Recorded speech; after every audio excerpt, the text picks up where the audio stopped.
So back to Moses. After he goes through all of the laws, he issues a final challenge that Israel should listen to and love their God. He first issues a warning and an ultimatum.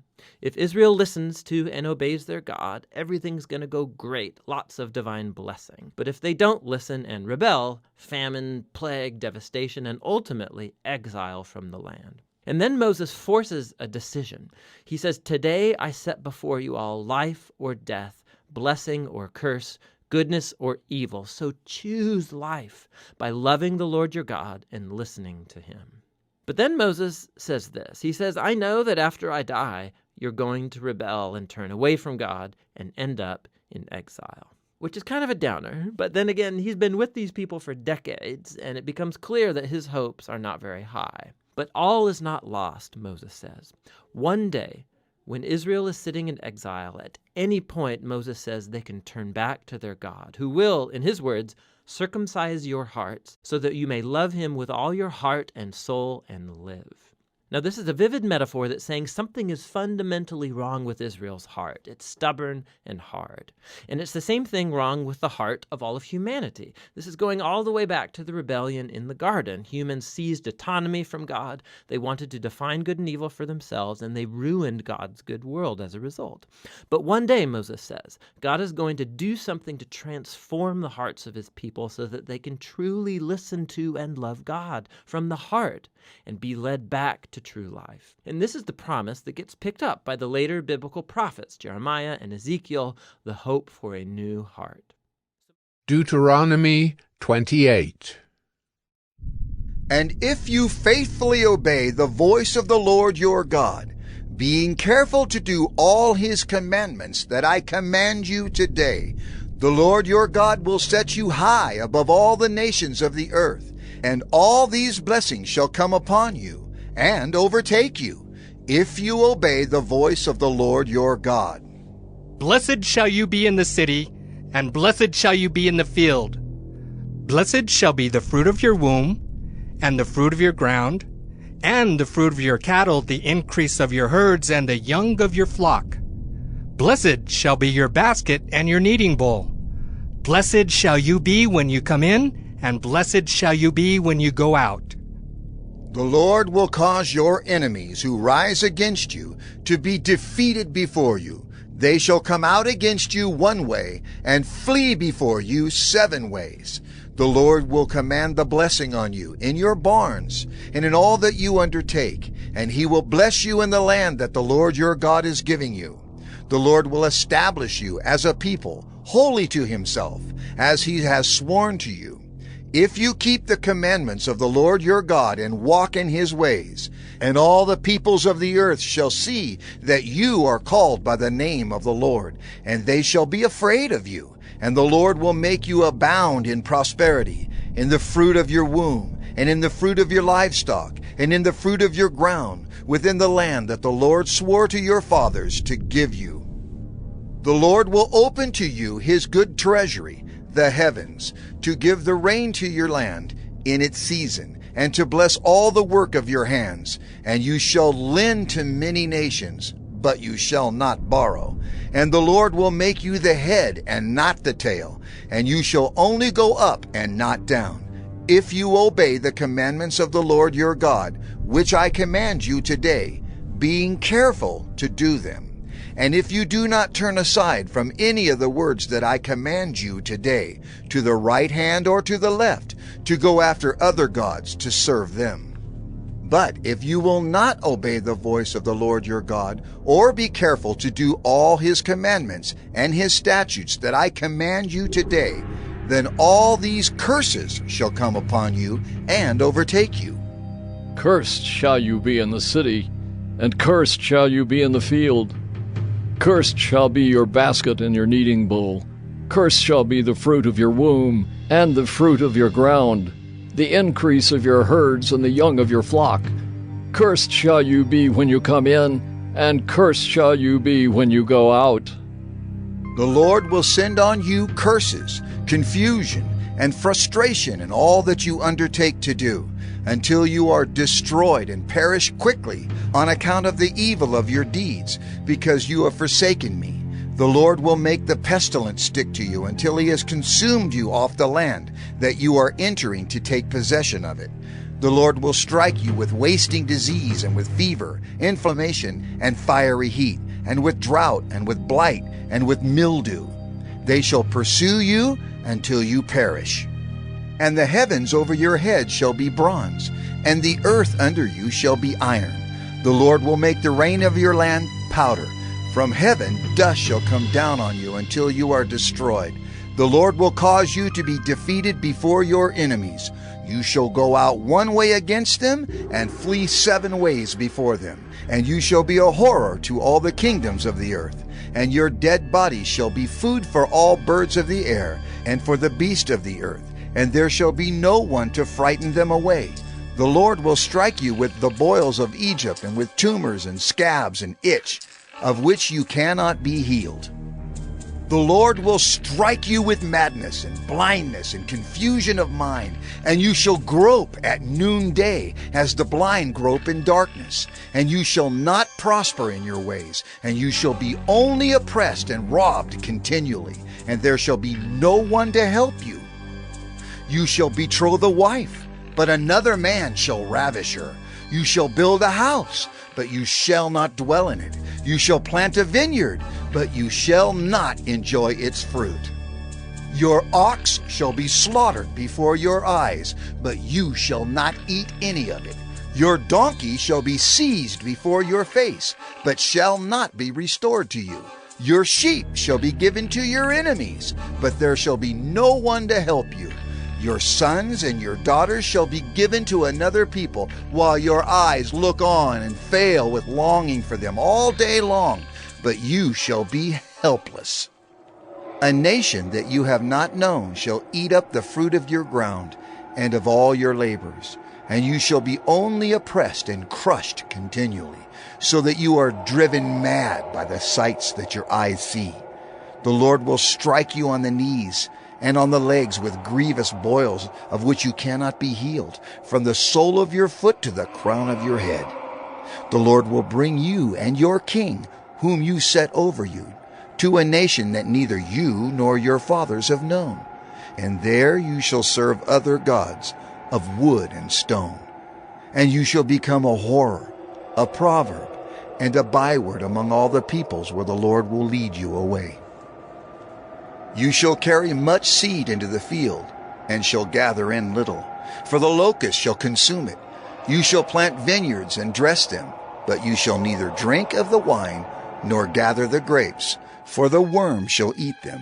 You shall have olive trees throughout all your territory, but you shall not anoint yourself with the oil, for your olives shall drop off. You shall father sons and daughters, but they shall not be yours, for they shall go into captivity. The cricket shall possess all your trees, and the fruit of your ground. The sojourner who is among you shall rise higher and higher above you, and you shall come down lower and lower. He shall lend to you, and you shall not lend to him. He shall be the head, and you shall be the tail. All these curses shall come upon you, and pursue you, and overtake you, till you are destroyed, because you did not obey the voice of the Lord your God, to keep his commandments and his statutes that he commanded you. They shall be a sign and a wonder against you and your offspring forever, because you did not serve the Lord your God with joyfulness and gladness of heart, because of the abundance of all things. Therefore you shall serve your enemies whom the Lord will send against you, in hunger and thirst, in nakedness and lacking everything. And he will put a yoke of iron on your neck until he has destroyed you. The Lord will bring a nation against you from far away, from the end of the earth, swooping down like the eagle, a nation whose language you do not understand, a hard-faced nation who shall not respect the old or show mercy to the young. It shall eat the offspring of your cattle and the fruit of your ground until you are destroyed. It also shall not leave you grain, wine, or oil, the increase of your herds or the young of your flock, until they have caused you to perish. They shall besiege you in all your towns, until your high and fortified walls in which you trusted come down throughout all your land. And they shall besiege you in all your towns throughout all your land, which the Lord your God has given you. And you shall eat the fruit of your womb, the flesh of your sons and daughters, whom the Lord your God has given you, in the siege and in the distress with which your enemy shall distress you. The man who is the most tender and refined among you will begrudge food to his brother, to the wife he embraces, and to the last of the children whom he has left, so that he will not give to any of them any of the flesh of his children whom he is eating, because he has nothing else left, in the siege and in the distress with which your enemy shall distress you in all your towns. The most tender and refined woman among you, who would not venture to set the sole of her foot on the ground, because she is so delicate and tender, will begrudge to the husband she embraces, to her son and to her daughter, her afterbirth that comes out from between her feet, and her children, whom she bears, because lacking everything she will eat them secretly, in the siege and in the distress with which your enemy shall distress you in your towns. If you are not careful to do all the words of this law that are written in this book, that you may fear this glorious and awesome name, the Lord your God, then the Lord will bring on you and your offspring extraordinary afflictions, afflictions severe and lasting, and sicknesses grievous and lasting. And he will bring upon you again all the diseases of Egypt, of which you were afraid, and they shall cling to you. Every sickness also and every affliction that is not recorded in the book of this law, the Lord will bring upon you until you are destroyed. Whereas you were as numerous as the stars of heaven, you shall be left few in number, because you did not obey the voice of the Lord your God. And as the Lord took delight in doing you good and multiplying you, so the Lord will take delight in bringing ruin upon you and destroying you. And you shall be plucked off the land that you are entering to take possession of it. And the Lord will scatter you among all peoples, from one end of the earth to the other. And there you shall serve other gods of wood and stone, which neither you nor your fathers have known. And among these nations you shall find no respite, and there shall be no resting place for the sole of your foot. But the Lord will give you there a trembling heart and failing eyes and a languishing soul. Your life shall hang in doubt before you. Night and day you shall be in dread and have no assurance of your life. In the morning you shall say, "If only it were evening." And at evening you shall say, "If only it were morning." Because of the dread that your heart shall feel, and the sights that your eyes shall see. And the Lord will bring you back in ships to Egypt, a journey that I promised that you should never make again. And there you shall offer yourselves for sale to your enemies as male and female slaves, but there will be no buyer. Deuteronomy 29. These are the words of the covenant that the Lord commanded Moses to make with the people of Israel in the land of Moab, besides the covenant that he had made with them at Horeb. And Moses summoned all Israel, and said to them, You have seen all that the Lord did before your eyes in the land of Egypt, to Pharaoh and to all his servants and to all his land, the great trials that your eyes saw, the signs and those great wonders. But to this day the Lord has not given you a heart to understand, or eyes to see, or ears to hear. I have led you 40 years in the wilderness.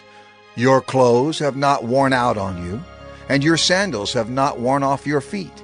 You have not eaten bread, and you have not drunk wine or strong drink, that you may know that I am the Lord your God. And when you came to this place, Sihon, the king of Heshbon, and Og, the king of Bashan, came out against us to battle, but we defeated them. We took their land and gave it for an inheritance to the Reubenites, the Gadites, and the half-tribe of the Manassites. Therefore, keep the words of this covenant and do them. that you may prosper in all that you do. You are standing today, all of you, before the Lord your God, the heads of your tribes, your elders, and your officers, all the men of Israel, your little ones, your wives, and the sojourner who is in your camp, from the one who chops your wood to the one who draws your water, so that you may enter into the sworn covenant of the Lord your God, which the Lord your God is making with you today, that he may establish you today as his people, and that he may be your God as he promised you, and as he swore to your fathers, to Abraham, to Isaac, and to Jacob. It is not with you alone that I am making this sworn covenant, but with whoever is standing here with us today before the Lord our God, and with whoever is not here with us today. You know how we lived in the land of Egypt, and how we came through the midst of the nations through which you passed. And you have seen their detestable things, their idols of wood and stone, of silver and gold, which were among them. Beware lest there be among you a man or woman or clan or tribe whose heart is turning away today from the Lord our God, to go and serve the gods of those nations. Beware lest there be among you a root bearing poisonous and bitter fruit, one who, when he hears the words of this sworn covenant, blesses himself in his heart, saying, I shall be safe, though I walk in the stubbornness of my heart. This will lead to the sweeping away of moist and dry alike. The Lord will not be willing to forgive him, but rather the anger of the Lord and his jealousy will smoke against that man, and the curses written in this book will settle upon him, and the Lord will blot out his name from under heaven. And the Lord will single him out from all the tribes of Israel for calamity, in accordance with all the curses of the covenant written in this book of the law. And the next generation, your children who rise up after you, and the foreigner who comes from a far land will say, when they see the afflictions of that land, and the sicknesses with which the Lord has made it sick, the whole land burned out with brimstone and salt, nothing sown and nothing growing, where no plant can sprout, an overthrow like that of Sodom and Gomorrah, Admah and Zeboim, which the Lord overthrew in his anger and wrath. All the nations will say, Why has the Lord done thus to this land? What caused the heat of this great anger? Then people will say, It is because they abandoned the covenant of the Lord, the God of their fathers, which he made with them when he brought them out of the land of Egypt, and went and served other gods and worshipped them, gods whom they had not known, and whom he had not allotted to them. Therefore the anger of the Lord was kindled against this land, bringing upon it all the curses written in this book. And the Lord uprooted them from their land in anger and fury and great wrath, and cast them into another land, as they are this day. The secret things belong to the Lord our God, but the things that are revealed belong to us and to our children forever, that we may do all the words of this law.